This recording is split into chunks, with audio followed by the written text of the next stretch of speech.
ఆడవాళ్ళకి కులం వర్తించదు, వాళ్ళు కులాలకి అతీతులు అనే విషయం మీకు తెలుసా?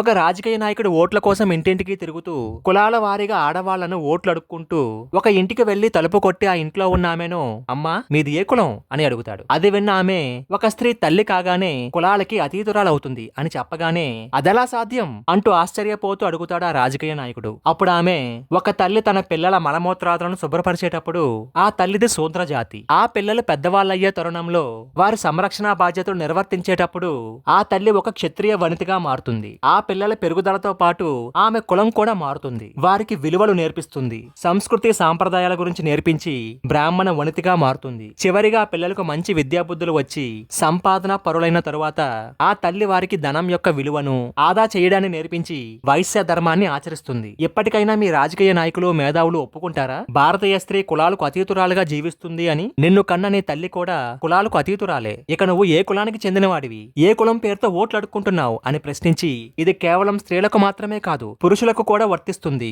అని చెప్తుంది. ఇక మీరేమంటారు? ఈ తల్లి అడిగిన ప్రశ్నకు మీ దగ్గర సమాధానం ఉందా? ఉంటే కామెంట్స్ లో తెలియజేయండి.